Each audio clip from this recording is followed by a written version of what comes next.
Es un gusto poder tener esta charla con ustedes. Vamos a platicar un poquito de esta exposición de arquitectura contemporánea que se llama Atlas de Arquitectura Contemporánea en México.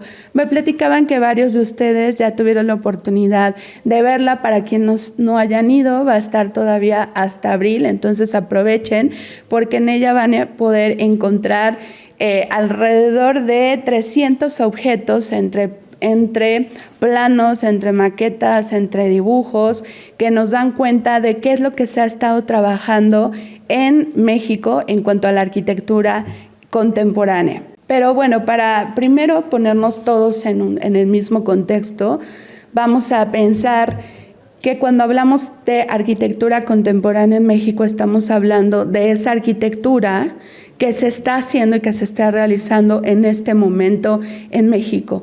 Esto también, por supuesto, incluye algunos proyectos que sean intervenciones en edificios históricos, como lo habrán podido ver en la exposición, que son algunas propuestas contemporáneas, pero también en edificios históricos. Todo eso es la arquitectura contemporánea que se está haciendo. Para hacer esto, quiero que reflexionen, sobre todo quiero que cada uno de ustedes primero se haga esta pregunta. ¿Cuál consideran que es una obra representativa clave de la arquitectura contemporánea en México y por qué? Puede ser que esta obra en la que ustedes estén pensando tenga un valor estético o puede ser por el tipo de innovación que esté haciendo en un panorama arquitectónico, puede ser también porque haya tenido y que haya influenciado en otras obras o que haya transformado un contexto. Piensen en un proyecto arquitectónico. Por el tiempo no me lo van a decir, pero yo me voy a adelantar un poquito. He escuchado a otros estudiantes y las obras que tienden a mencionar sobre todo son las obras institucionales, son, por ejemplo, muchos recuerdan como una obra clave de la arquitectura contemporánea en México, ya sea un museo o alguna infraestructura cultural, por ejemplo, cuando hablan del Soumaya, cuando hablan del Museo Barroco de Puebla. También hay un gran énfasis y por eso yo creo que también lo recordamos, porque recuerdan lo monumental. Hay que recordar un poco que todo esto, por ejemplo, mucha de esta arquitectura que llegamos como a reconocer ha sido hecha por arquitectos extranjeros que vienen a trabajar en México y que normalmente hacen una construcción que pueden hacer igual en cualquier otra parte del mundo. Esto nos da una idea de lo diversa que puede ser la arquitectura en México en este momento. Pero bueno, todas las obras que ustedes pudieron encontrar en la exposición son obras que se hicieron y que se vinculan con la tradición de la arquitectura en México y vamos a ver un poquito más adelante cuáles son esas características que marca esta tradición. Para que un poquito se den cuenta del panorama de cómo es la arquitectura, cómo está encaminada la arquitectura en este momento en México, les tengo algunas de estas, de estos números. Si se pueden ver, si pueden ver, es bien importante que nosotros sepamos y definamos que la arquitectura en México tiene una gran relevancia porque si nos vamos en términos históricos, si estamos hablando de la primera escuela de arquitectura en México, nos tendríamos que remontar al siglo XVIII en la antigua Academia de San Carlos, que después se convierte en la Escuela Nacional de Arquitectura, que finalmente para los 80s será la Facultad de Arquitectura de la UNAM. Si nos damos cuenta, nosotros podemos ver ahí el crecimiento que ha tenido, por ejemplo, en 1900 había 2 escuelas de arquitectura, para 50 años después hay 6 y si nos vamos a este año, en el país hay más de de 600 escuelas de arquitectura. Solo en Puebla hay 47 y aquí podemos ver, por ejemplo, una de las escuelas más importantes, ¿no?, de arquitectura, obviamente también por el tema histórico, es la UNAM y tiene más de 7,000 personas matriculadas, ¿no? Entonces, si hacemos esto ahorita les digo por qué es importante, si hacemos un recuento de los estudiantes de arquitectura, un promedio, ¿no?, de que hay en México, hay más de 343,000 estudiantes de arquitectura, ¿no? Esto hace que al tener varias escuelas de arquitectura, varios estudiantes, pues esto que se está construyendo sea muy diverso, ¿no? Tengamos cada escuela, cada uno de sus maestros, de ustedes mismos, opta por un estilo, por una forma de hacer arquitectura diferente. Y aquí también tengo un dato que me parece muy relevante, que el primer título de arquitecta en México fue en 1939. Bueno, ¿y a qué se dedican estos arquitectos, todas estas personas que estamos diciendo que hacen matrícula y luego se titulan? Pues ustedes sabrán que hay una gran variedad de formas de ser arquitectos. Por ejemplo, puedes diseñar, puedes estar en la supervisión de obra. Hay unas otras personas que se concentran en la supervisión, por ejemplo, de las normativas. Ahora hay una rama también en la que se están dedicando muchos arquitectos, que es la fotografía de arquitectura. Hay muchas formas de ser arquitecto en México y es una profesión con mucha relevancia, con una importancia histórica, sobre todo si nos remontamos al siglo XX. Después de la Revolución, los arquitectos tuvieron un papel muy importante en la construcción del país. Para irnos un poquito también aquí, pues si nos vamos al siglo XX para entender cómo es que la arquitectura contemporánea tiene estas características que más adelante vamos a ver, nos tendríamos que remontar un poco a cómo era la arquitectura en el siglo pasado. Obviamente hubo muchas formas, muchos estilos, pero si nos ponemos a pensar en lo moderno, en estas propuestas que son lo que están trayendo los nuevos materiales constructivos, las nuevas formas de diseñar, pues vamos a encontrar esta arquitectura funcionalista, ¿no?, que muchos de ustedes las han de ubicar súper bien, ¿no? Sobre todo si nos vamos de pronto a la Ciudad de México, vamos a encontrar muchos edificios. Acá les pongo dos, por ejemplo, la famosa casa de Juan O'Gorman, que son estos edificios que utilizan mayormente el concreto, ¿no?, el vidrio y el acero, y que están quitando y están eliminando todos los adornos o todos estos elementos que están de más para poder tener solamente el edificio que cumpla una función. Entonces a eso se le llama arquitectura funcionalista. Uno de los proyectos que va a ser icónicos en la historia de la arquitectura y que va a marcar un estilo en ese momento, que es la arquitectura moderna, es este proyecto. A ver si me dicen cuál es. Es Ciudad Universitaria de la Ciudad de México, exactamente. Este proyecto tiene toda una unidad estilística. Fueron convocados para hacer este proyecto, que bueno, lo dirigió el arquitecto Carlos Lazo, pero vean cómo están todo este grupo de arquitectos, entre ellos, por ejemplo, Mario Pani, Villagrán, muchísimos arquitectos súper renombrados de esa época que están construyendo. Hay una unidad, todos piensan en cómo hacer cada una de las facultades y existe unas características similares para poder hacer esta arquitectura.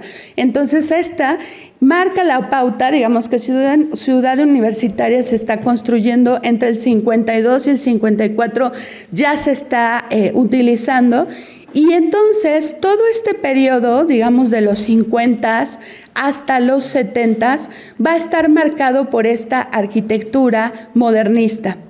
Pero luego hay un quiebre. Si nos vamos un poquito más adelante, ya hacia después del 68, cuando hay muchos cambios históricamente importantes y el gobierno empieza a tener pues muchas situaciones problemáticas con la sociedad, también esto se refleja en la arquitectura. Y entonces aparecen arquitectos como un Ricardo Legorreta, como un Teodoro González de León, que empiezan, por ejemplo, ya en el 68 se construye el primer camino real en México, que ustedes saben que cuando nosotros vemos un camino real, nosotros vamos a ver un volumen parecido a esto. Son volúmenes muy, muy grandes, son volúmenes muy fuertes, son estructuras sólidas, ¿no?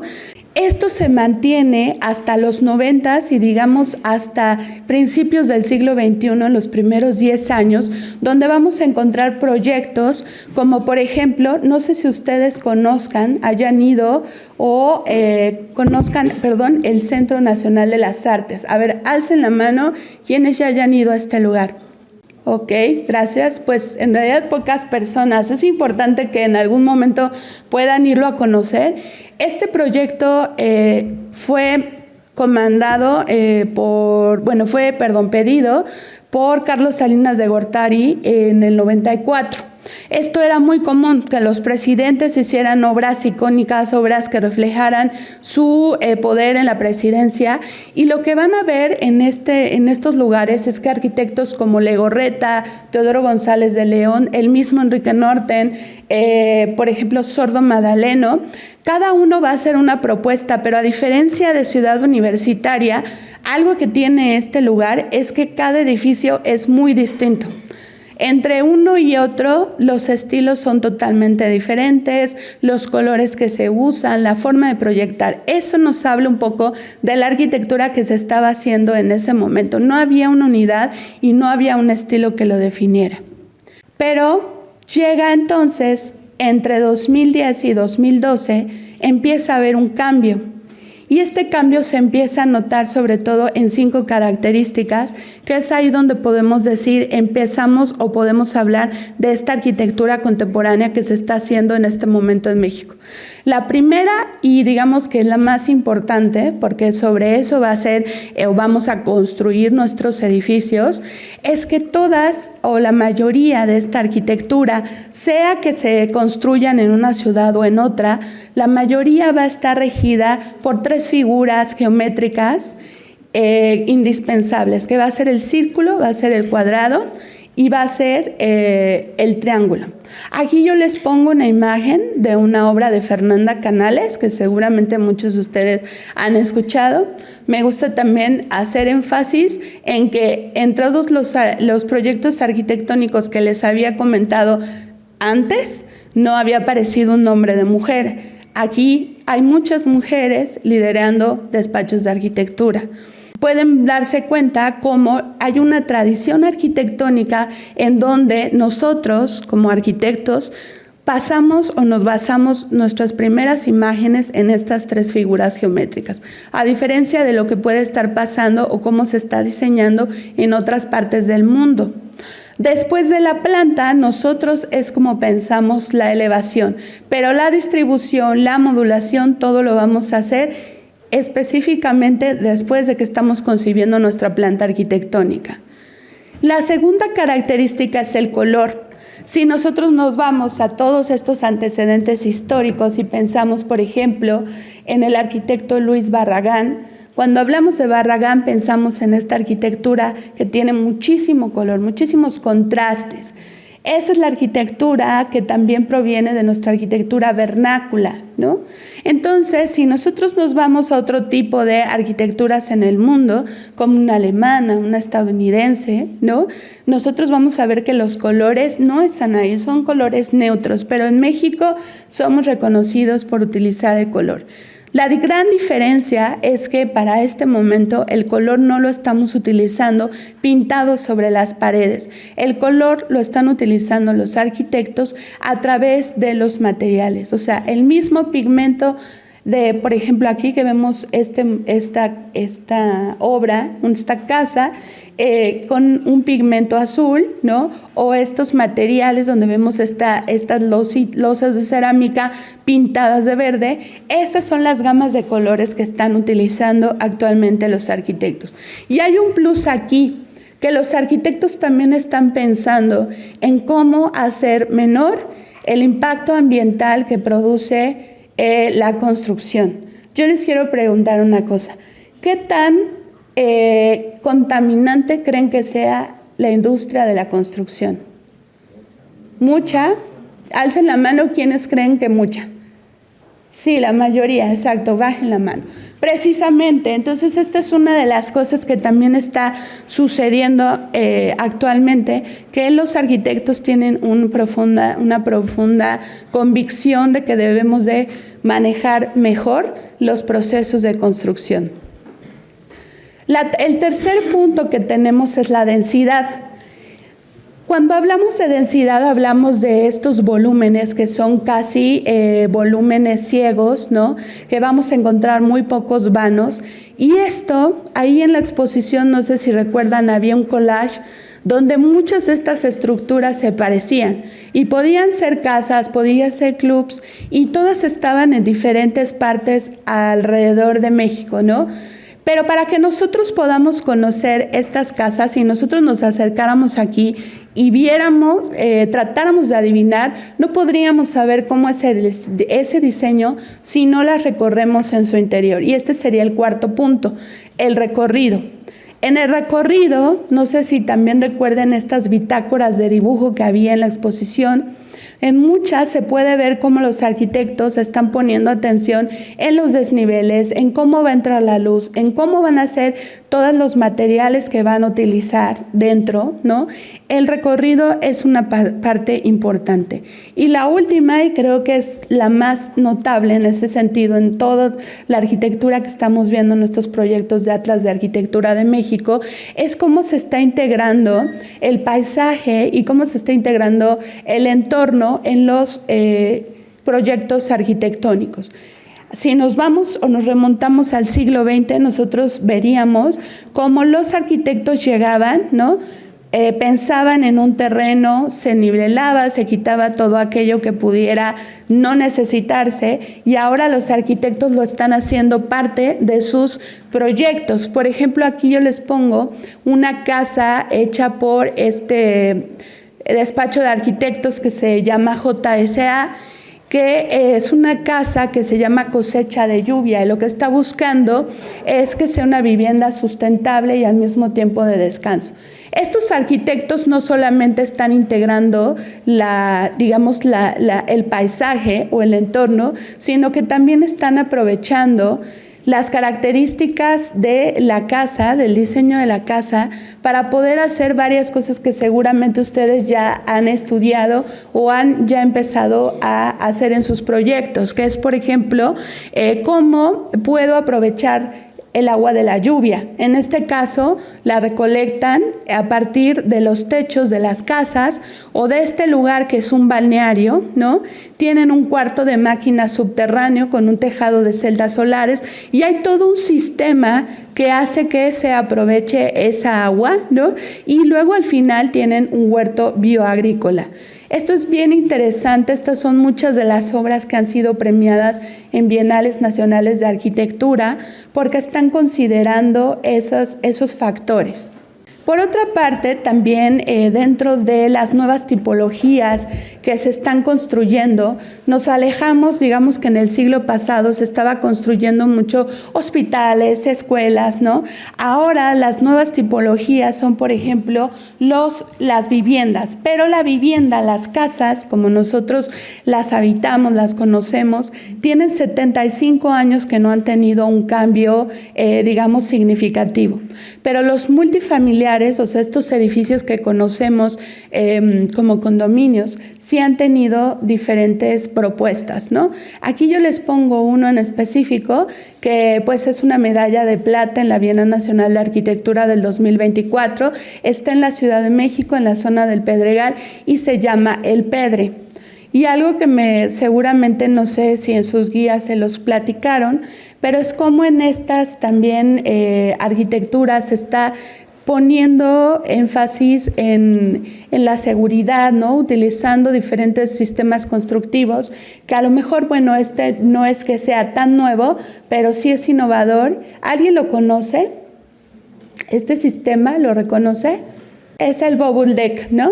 Y es un sistema que se utiliza para hacer nuestros entrepisos, nuestras losas, en donde se utilizan estas pelotas que están hechas de PET, o sea, este material que utilizamos reciclado, y lo que le permiten a los arquitectos, o cómo lo aprovecharon estos mismos arquitectos del Pedre, es que pudieron hacer estas curvas, ¿no?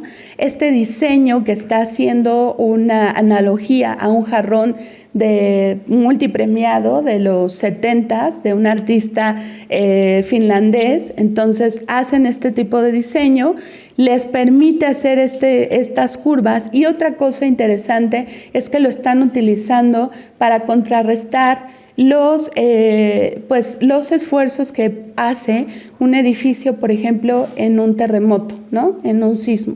Entonces esto le permite que las losas puedan ser mucho más ligeras y puedan moverse de mejor manera en algún momento durante un terremoto en la Ciudad de México. También hay proyectos, y esto es bien importante también tomarlo en cuenta, que estos proyectos, por ejemplo, de infraestructura cultural, todos estos proyectos que decíamos al inicio, varios estudiantes o varias personas nos vamos y decimos, este proyecto es el ícono en la arquitectura contemporánea, no se están haciendo en la Ciudad de México, sino que se están haciendo en ciudades como Monterrey, como Guadalajara, ¿no?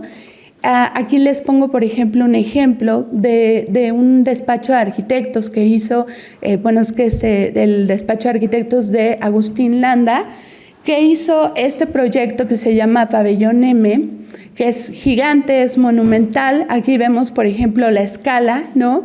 Este volumen que nosotros vemos acá, además de este edificio, pues nos muestra, por ejemplo, vean la escala de los trabajadores que están haciendo pues la construcción, ¿no? Este es un auditorio que tiene una capacidad hasta para 4,500 personas, ¿no? Y está construido de concreto, con anillos que definen pues su forma oval. En el exterior este auditorio está cubierto con paneles metálicos, y en el interior su estructura de concreto es visible.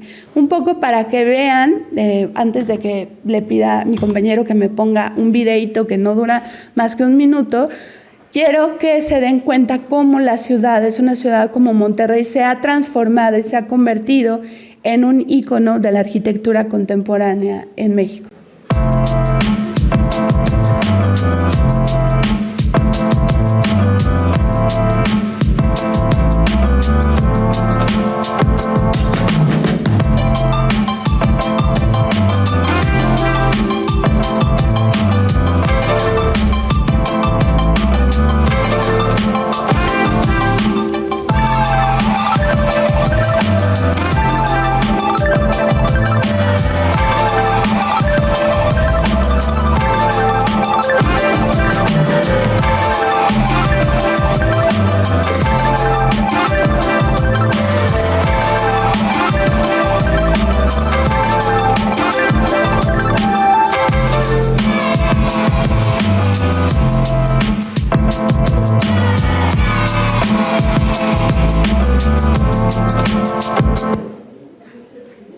Muchas gracias.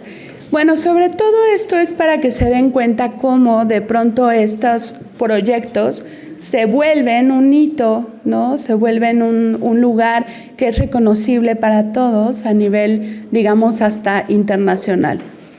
Por otro lado, también es muy interesante ver cómo arquitecturas que a lo mejor históricamente se han utilizado, como la arquitectura efímera, han tenido un impulso en este momento en nuestro país, y que les permite, por ejemplo, a jóvenes como ustedes el poder, digamos, el poder construir este tipo de arquitectura, porque normalmente esta arquitectura se puede hacer a través de convocatorias que hace el gobierno, pues para hacer, por ejemplo, pabellones para museos, pabellones culturales, pabellones que además de recreación tengan unos espacios para exhibición, ¿no? Como se los enseño, que se construyó en el Zócalo de México, y que les permite, por ejemplo, a los arquitectos que hacen este tipo de proyectos, les permite experimentar con con materiales que comúnmente no utilizamos en la construcción en México, ¿no? Estamos hablando de arquitectura que se hace para estar 2 semanas, 3 semanas, después se desmonta, se utiliza en otro espacio o se lleva, digamos que se desecha ese material, ¿no? Otra de las tipologías y de las nuevas tipologías que se están construyendo son los hoteles boutique, los hoteles de diseño. Esto se aleja mucho, estábamos hablando que durante los 90s se hicieron muchos hoteles como tipo Caminos Reales, ¿no? Y ahora lo que están haciendo los arquitectos y los despachos es proyectar estos hoteles en donde se pondera en el diseño, ¿no? Y sobre todo en la experiencia de las personas que habitan estos espacios, ¿no? Por otro lado, también están estas nuevas propuestas, que son estas casas que convocan a distintos arquitectos muy reconocidos, ¿no? En México, que pueden hacer estos proyectos que son para ser rentados en estas plataformas digitales como tipo Airbnb. ¿Qué les da a los arquitectos? ¿Qué imaginan que les da a los arquitectos el poder construir una obra como para Airbnb? ¿Ustedes de qué se beneficiarían si hicieran una obra o una casa para ser rentada de esa manera?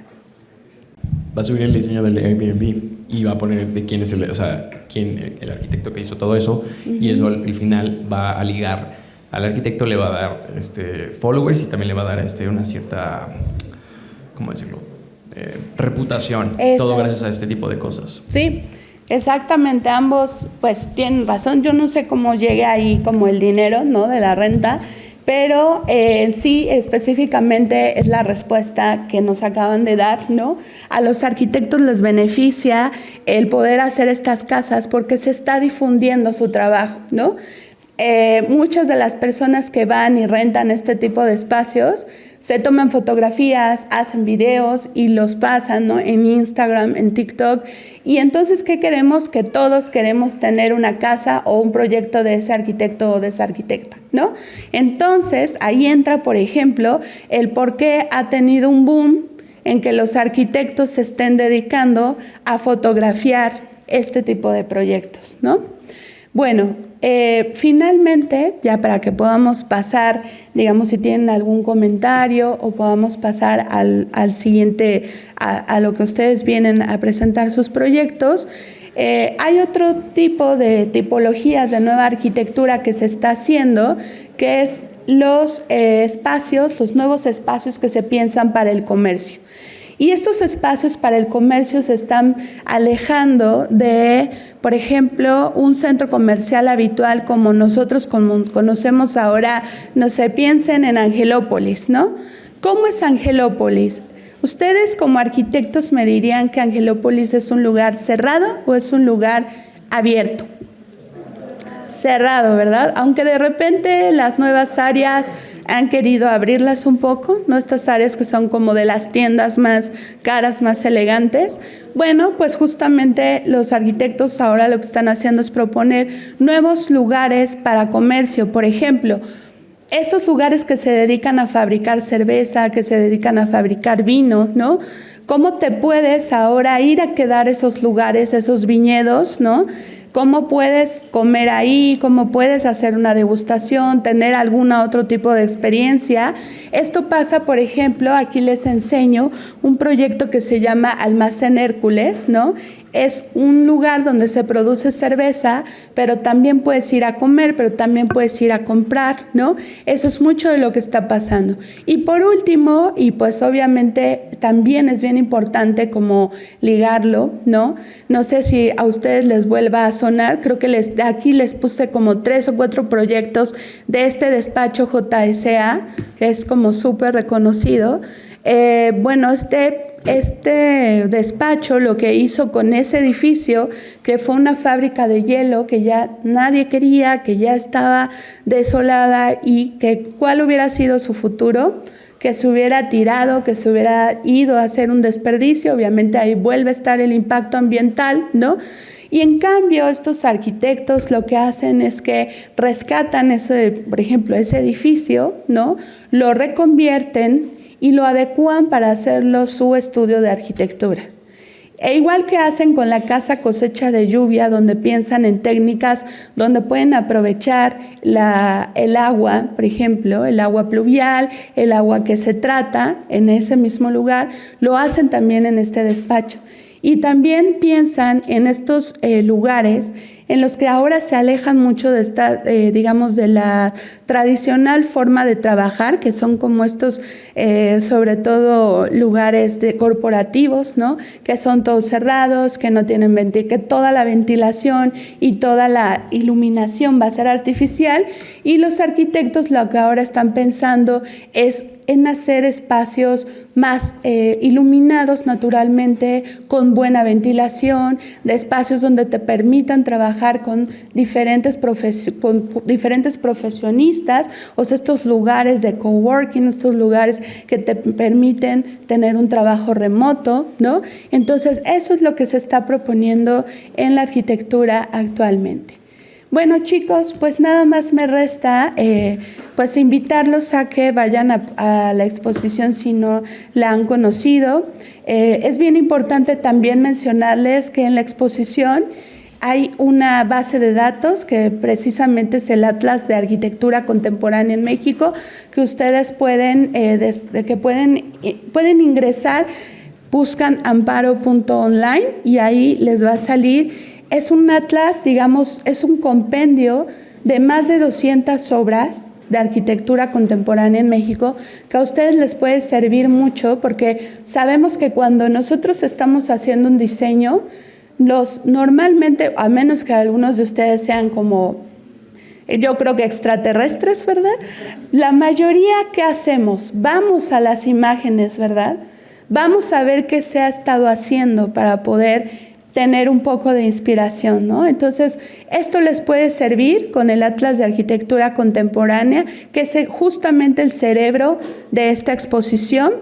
Y digamos que cómo se hace esta selección, no es que esté cerrada, no es que solamente esos proyectos sean los más importantes en México, sino que se hizo un estudio alrededor de 3 años por el curador de la exposición, es decir, la persona que hizo la investigación para poder hacer la exposición, que es el doctor Pablo Landa, y él vio cómo había justo estos 5 puntos que estábamos platicando al inicio, se repetían, ¿no? Y nos pone sobre todo arquitectura, nueva arquitectura, estas tipologías que se están haciendo nuevas, y es una base de datos que está abierta para que se pueda seguir complementando, para que se pueda ir proponiendo otros tipos de proyectos que pueden estar en esta base de datos. Entonces, pues muchísimas gracias, por mi parte es todo, y les deseo muchísima suerte en la presentación de sus proyectos.